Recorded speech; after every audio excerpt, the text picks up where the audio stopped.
P V അൻവറിൻ്റെ പുതിയ തന്ത്രം സി പി എമ്മിനെ ആശങ്കയിലാക്കിയെങ്കിലും തിരിച്ചടി അൻവറിനായിരിക്കുമെന്ന് സി പി എം ഭീഷണിപ്പെടുത്തുന്നു.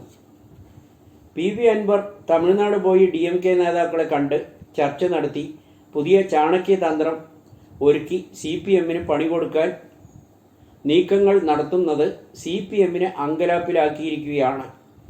പി വി അൻവർ പുതിയ പാർട്ടി പ്രഖ്യാപിച്ചാൽ കുരുക്കിലാകും. MLA സ്ഥാനം അയോഗ്യമാവും. LDF സ്വതന്ത്രനായാണ് നിലമ്പൂരിൽ പി വി അൻവർ മത്സരിച്ച് ജയിച്ചത്. സ്വതന്ത്ര സ്ഥാനാർത്ഥിയായി ജയിച്ചവർ തുടർന്നുള്ള 5 വർഷവും സ്വതന്ത്രനായി തന്നെ തുടരണമെന്നാണ് ചട്ടം. മറ്റൊരു പാർട്ടിയിൽ ചേരാനോ പുതിയ പാർട്ടി രൂപീകരിച്ചാലോ അതിൽ അംഗമാകാനോ മുതിർന്നാൽ അയോഗ്യതയ്ക്ക് കാരണമാകും. പുതിയ പാർട്ടിയുടെ ഭാഗമായാൽ ആദ്യപടിയായി സ്പീക്കർ നോട്ടീസ് നൽകും.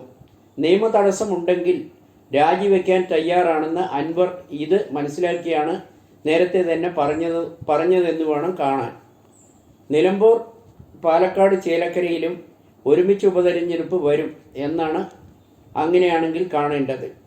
അൻവർ വീണ്ടും നിലമ്പൂരിൽ മത്സരിക്കുമെന്നത് കണക്കുകൂട്ടാനാവും. അത് മുന്നിൽ കണ്ടാണ് അൻവർ കരുക്കൾ നീക്കുന്നത്. സി പി എമ്മിൻ്റെ കണക്ക് കൂട്ടലുകൾ തെറ്റിച്ചായിരിക്കും അൻവറിൻ്റെ നീക്കം. പുതിയ പാർട്ടിയും രൂപീകരിച്ച് DMKയുടെ അംഗമായാൽ സ്വാഭാവികമായും ഇന്ത്യ മുന്നണിയുടെ ഭാഗമാകും. തമിഴ്നാട്ടിൽ കോൺഗ്രസും CPIയും CPMും DMKയുടെ ഭാഗമാണ്. മൊത്തത്തിൽ ഒരാശയക്കുഴപ്പമുണ്ടെങ്കിലും കേരളത്തിലെ നിലപാട് മറിച്ചായതിനാൽ UDF അൻവറെ പിന്തുണയ്ക്കുമെന്ന് തന്നെയാണ് കരുതേണ്ടത്.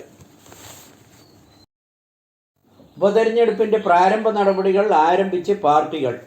വയനാട്ടിൽ പ്രിയങ്ക തന്നെ മത്സരിക്കുമെന്ന് പറയുന്നു. BJP സ്ഥാനാർത്ഥി ശോഭ സുരേന്ദ്രനോ ആകുമെന്ന അഭ്യൂഹങ്ങൾ പരക്കുന്നു. ഉപതെരഞ്ഞെടുപ്പിലേക്കുള്ള മുന്നൊരുക്കങ്ങളും തന്ത്രങ്ങളും മെനയുന്ന തിരക്കിലാണ് 3 മുന്നണികളും. വയനാട് പ്രിയങ്ക തന്നെ. പാലക്കാട്, ചേലക്കരയിൽ ആര് മത്സരിക്കും? 3 ദിവസം മുൻപേ നിയമസഭാ സമ്മേളനം അവസാനിപ്പിക്കുന്നത് ഉപതെരഞ്ഞെടുപ്പിനെ പ്രതീക്ഷിച്ചാണ് എന്നും പറയുന്നു. സ്ഥാനാർത്ഥി നിർണയത്തിനായി അണിയറ നീക്കങ്ങൾ നടത്താൻ തുടങ്ങിക്കഴിഞ്ഞു. പരിഗണനയിലുള്ള പേരുകൾ പുറത്തു വരാനും തുടങ്ങി. വയനാട്ടിൽ രാജീവ് ഗാന്ധിക്ക് പകരം പ്രിയങ്ക ഗാന്ധി മത്സരിച്ചാൽ രാജീവ് ഗാന്ധിക്ക് കിട്ടിയതിനേക്കാൾ കൂടുതൽ പ്രതിപക്ഷത്തിൽ പ്രിയങ്കയെ ജയിപ്പിക്കുമെന്ന് പറയുന്നു. വയനാട്ടിൽ സ്വതന്ത്രനെ ഇറക്കി CPI പരീക്ഷണം നടത്തുമെന്നാണ് അറിയുന്നത്. BJP ശോഭാ സുരേന്ദ്രനെയോ സന്ദീപ് വാര്യരെയോ പരിഗണിക്കുമെന്ന് അറിയുന്നു. K രാധാകൃഷ്ണൻ ലോക്സഭയിലേക്ക് പോയ സാഹചര്യത്തിലാണ് ഉപതെരഞ്ഞെടുപ്പ്. ചേലക്കരയിൽ രമ്യ ഹരിദാസ് കോൺഗ്രസ് സ്ഥാനാർത്ഥി ആകാനാണ് സാധ്യത. UR പ്രദീപ് CPMന് വേണ്ടി മത്സരിക്കാനാണ് കൂടുതൽ സാധ്യതയെന്ന് അറിയുന്നു. TN സരസുവാണ് BJP സ്ഥാനാർത്ഥി എന്നാണ് അറിയുന്നത്. CPM പ്രദീപ് രാധാകൃഷ്ണന് വേണ്ടി മണ്ഡലം ഒഴിഞ്ഞുകൊടുത്ത ആളാണ്. പ്രദീപിന് തന്നെയാണ് നറുക്ക് വീഴുക എന്നതാണ് അറിയാൻ കഴിയുന്നത്. പാലക്കാട് കോൺഗ്രസിന് നിലനിർത്തേണ്ടത് അത്യാവശ്യമാണ്. പ്രധാന എതിരാളി BJP ആകും. C കൃഷ്ണകുമാർ കൃഷ്ണദാസ്, KA ഹരിദാസ്, പ്രമീള ശ്രീധരൻ എന്നിവരുടെ പേരുകളാണ് പറഞ്ഞു കേൾക്കുന്നത്. CPM സ്ഥാനാർത്ഥിയെ ഇതുവരെയും കണ്ടിട്ടില്ല എന്നാണ് അറിയുന്നത്. ബിനോയ് വിശ്വവും പിൻവാങ്ങി. കാലാകാലമായി നടക്കുന്നതിൻ്റെ ആവർത്തനം മാത്രമെന്ന് ജനങ്ങൾ. കാനൻ രാജേന്ദ്രൻ്റെ കാലത്ത് തുടങ്ങിയതാണ് അണികളുടെ ഈ ആരോപണം. CPIയെ പിണറായിയുടെ തൊഴുത്തിൽ കെട്ടുകയാണെന്ന് അണികൾ നേരത്തെ പറഞ്ഞു വരുന്ന ആരോപണമാണ്. CPI ഏതുവരെ പോകുമെന്ന് പിണറായിക്കും CPMനും നല്ലപോലെ അറിയും. CPMൻ്റെ സഹായമില്ലാതെ കേരളത്തിൽ ഒരൊറ്റ സീറ്റ് പോലും CPIന് ലഭിക്കില്ല എന്ന് CPM നേരത്തെ ഭീഷണിപ്പെടുത്താൻ തുടങ്ങിയത് തന്നെയാണ്. അതുതന്നെയാണ് ഇപ്പോൾ മുന്നോട്ട് പോകുന്നത്.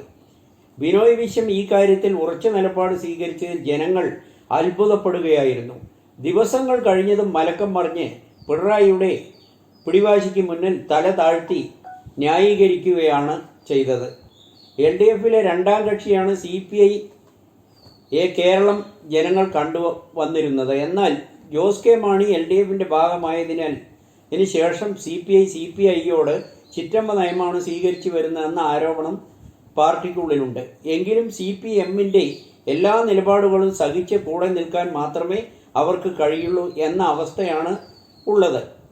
അത് എക്കാലവും മുതലെടുപ്പ് നടത്തി വരികയാണ്. CPM എന്ന വിദ്വേഷം നിലനിൽക്കുന്നുണ്ടെങ്കിലും സുനിൽകുമാറിൻ്റെ ആവശ്യങ്ങളൊന്നും ബിനോയ് വിശ്വം മുഖവിലയ്ക്കെടുക്കുന്നില്ല എന്നു തന്നെയാണ് അറിയുന്നത്.